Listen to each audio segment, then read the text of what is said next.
Aston Martin faces a highly difficult weekend in their racing history after completing a grid-worst 128 laps during the final Bahrain test.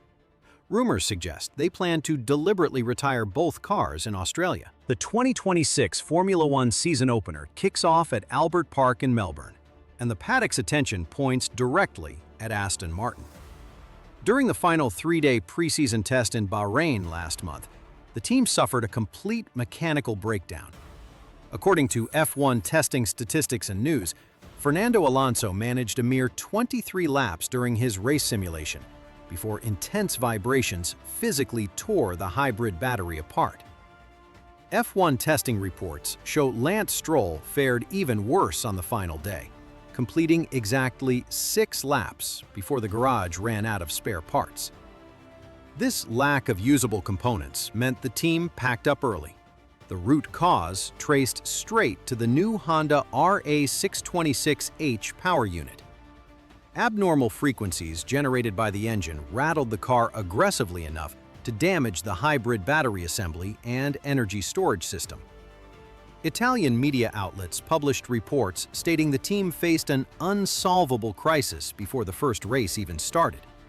As noted by Motorsport Financial News, the situation looked grim for a squad that spent millions bringing Adrian Newey in to lead their technical department. Observers immediately labeled the AMR26 a failure. Based on the Formula One official 2026 calendar, the compressed timeline leading up to the Australian Grand Prix forced the engineering staff into round-the-clock emergency meetings at their Silverstone headquarters. They needed a viable solution before the FIA levied heavy financial penalties for missing a championship round under the strict terms of the Concord Agreement. That threat of punishment generated whispers of a controversial weekend plan. Following their struggles during testing in Bahrain, a theory took over the motorsport press. Reports from several industry publications suggested Aston Martin considered invoking force majeure to skip the Melbourne event entirely. The part shortage reached such severe levels that fielding 2 functional cars seemed physically impossible.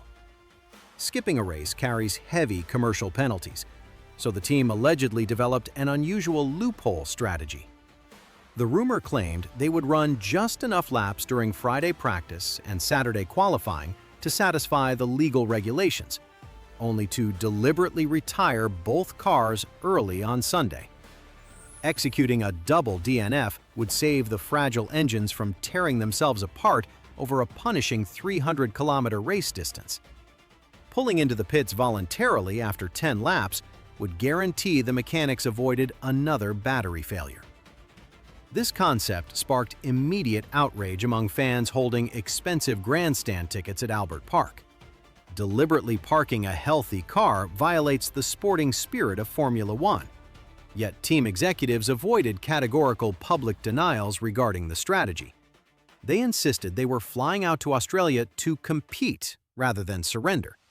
The physical reality of their broken components remained unchanged.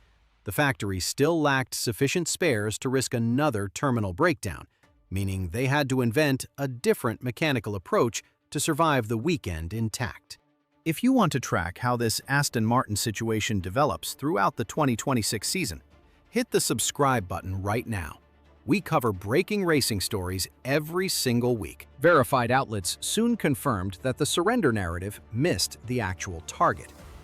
Aston Martin requires real track mileage to help Honda fix the underlying mechanical flaws plaguing the car. Sitting inside the garage provides zero data for the aerodynamicists to analyze. Ikuo Takeishi, the head of Honda Racing Corporation's four-wheel racing department, ordered his engineers to find an immediate patch for the destructive engine shaking. They successfully recreated and isolated the exact frequency destroying the battery housing after returning from Bahrain. That specific discovery triggered a rapid redesign effort led directly by Adrian Newey. Instead of flying out to simply give up, the team quietly manufactured an emergency B-spec upgrade package behind closed doors at Silverstone. They realized the rigid engine mounts transmitted vibrations directly into the fragile hybrid energy recovery system.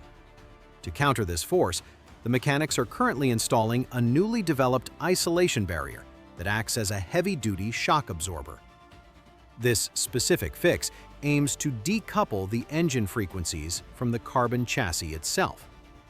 It requires localized fixes that compromise agility, but the overall 2026 regulations mandate lighter cars for Alonso and Stroll, which guarantees the internal components survive the high speeds of the resurfaced Albert Park street circuit. They consciously chose total reliability over raw qualifying speed. The mechanical shock absorbers only solve half the equation for the troubled team. The engineering group altered the AMR26's cooling philosophy to keep internal temperatures under control. Newey utilized extremely slim, downward-sloping side pods to expose the car's floor and increase airflow to the rear diffuser, while redirecting cooling through upward-facing periscope-style inlets. Expanding the carbon fiber bodywork ruins the aerodynamic efficiency and increases drag down the main straight, but it successfully prevents the Honda power unit from overheating during the high-speed sections. The trackside engineers also rewrote the software limits governing the hybrid system overnight. By implementing mechanical fixes to address the engine vibrations, the team is working to prevent the physical damage to the battery system that originally caused the severe shaking in the desert. These three simultaneous countermeasures represent a calculated gamble by the technical directors. The strategy for Australia officially abandons all hopes of setting the fastest lap times in qualifying. Instead, the entire objective revolves around widening the operating window so the machine can complete a full Grand Prix distance without detonating. Finishing the event matters far more than scoring championship points this specific weekend.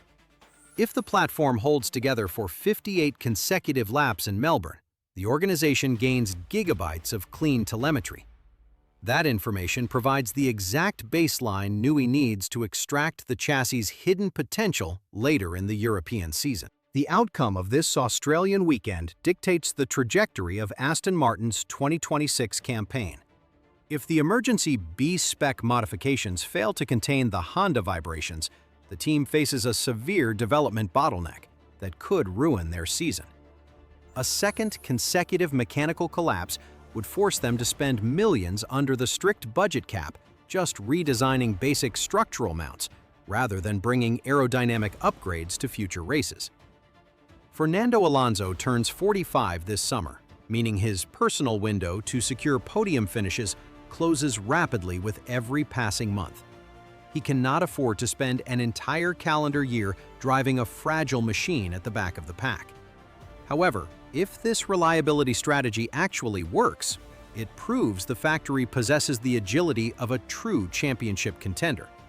Successfully troubleshooting a severe chassis flaw in less than 14 days requires immense technical coordination between the British base and their Japanese suppliers. Surviving Melbourne allows the trackside engineers to slowly turn up the engine power modes in upcoming rounds like Japan and China. The rest of the grid currently views the green cars as easy targets right now. Establishing a durable baseline gives Newey the foundation he requires to implement his design updates. The short-term pain of running a heavy car in Australia directly finances the long-term goal of challenging for race victories when the championship reaches its final stages. They accepted temporary public embarrassment to execute a long-term strategy. Whether the Aston Martin AMR26 survives the brutal Albert Park circuit or ends up broken in the garage again, this weekend proves just how ruthless Formula One development truly is. If you enjoyed this technical breakdown, hit subscribe to catch our next update.